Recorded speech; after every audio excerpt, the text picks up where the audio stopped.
Hello everyone, welcome back to Triad Travelogues. My name is Richard and I'm coming at you today from the rooftop of a supermarket in Shanghai, China to bring you a little segment that I like to call Rants by Richard. Today I want to talk about the wonderful world of food poisoning. Now, anybody who's been in Asia for longer than a couple of months has most likely had at least one negative experience that involved food. Now, the first time that I actually got real food poisoning in China was when I ate at a place called Adjacent Ramen. 24 hours later, I was catatonic. It was a very miserable experience, and I was sick like I couldn't work, I couldn't get up out of bed, I couldn't eat anything. I was completely incoherent for 2 weeks. So when I was in that intermediate stage between being on my deathbed and sort of getting better, I managed to crawl down the stairs and get on my computer and do a little bit of research about the state of food safety and health standards in China. And what I found was absolutely shocking. Chinese gutter oil. The next time you consider eating Chinese street food, you might think twice. The use of gutter oil is pretty common. This refers to a process of pulling waste oil from sewers, grease traps, waste from slaughterhouses, reprocessing it, and then selling it as cooking oil. Now, this stuff will make you really sick, and they collect it from outside of restaurants, like in the gutter. That's why it's called gutter oil. In the alleyway, like there will be just the slime and sludge that sort of oozes out of the restaurant, and it's just in the side. It's on the sidewalk. It's in the street, and they'll come by with like a hose and suck it up. And I swear to you, they use that to cook street food. The thing that fascinates me the most about the gutter oil thing is that every good business depends on one thing more than anything else in terms of making money, and that is repeat business. They need their customers to come over and over and over again. You know, most businesses make their money based on repeat business. That's why word of mouth is such a big thing. Somebody tells you, yeah, this place is really good. You know, I went and ate at this restaurant and they had really good burgers and you should go there. I didn't die. You know, and that's a much better report than, have you seen Earl recently? No, you didn't hear? Earl died. Oh, really? What happened? He ate some street food from that vendor across the street and he died. He got really sick for a month and he pooped out everything that was inside of his body, and now he's dead and laying in the ground. And you're like, oh, we should go get some street food from that guy. This sounds good. No!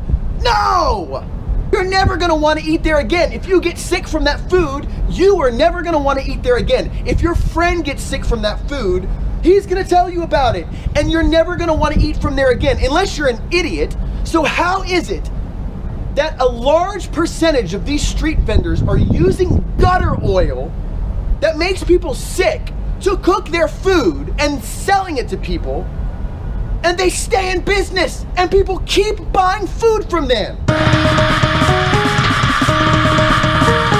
Here's another one. China seizes $483 million worth of smuggled meat. This meat was 40 years old. 40 years old. Chinese customs have seized around 3 billion yuan, which is about $483 million worth of smuggled meat. Some more than 40 years old and rotting. The most interesting thing about this story, and the thing that boggles my mind the most, is not that there are people that are willing to sell 40-year-old meat, but that there are people who are willing to buy 40-year-old meat.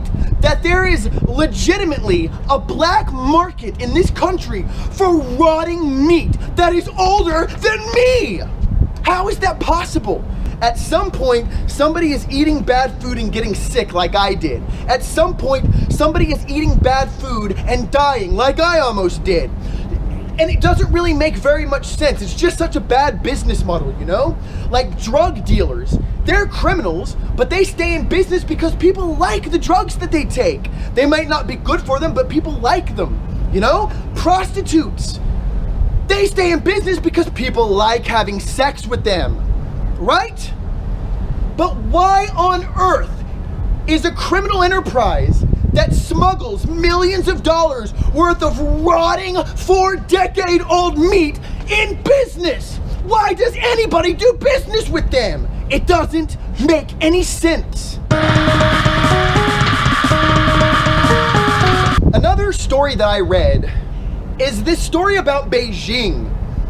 And somebody had gone around and done a survey of all the bottled water that they sell in the stores in Beijing, and they found that over 50% of these bottles of water were not genuine. They were fake bottles of water. The water inside was just tap water. Now, sometimes that tap water was filtered, but sometimes it wasn't.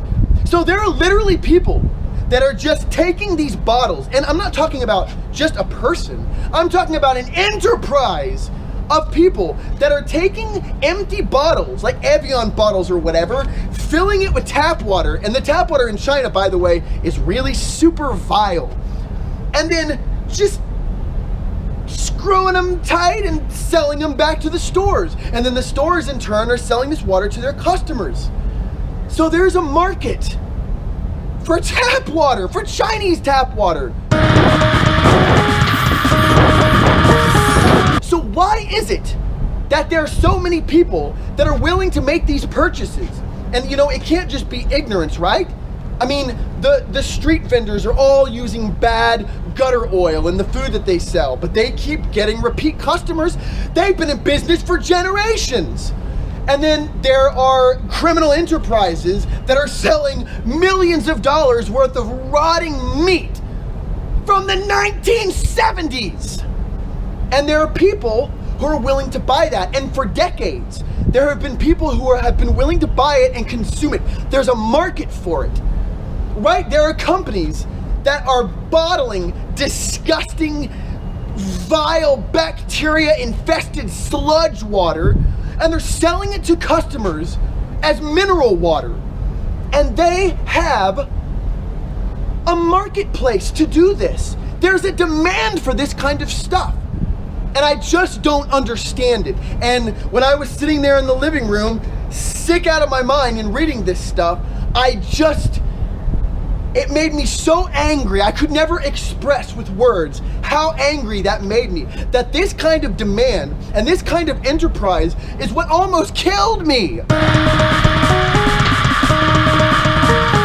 Listen, if you enjoyed this video, I'd like you to give it a big thumbs up or leave a nice comment down below.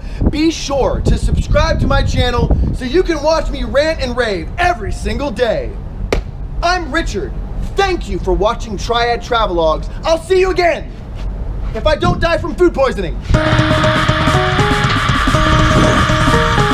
Boom, ba boom, boom, ba boom, boom, boom, ba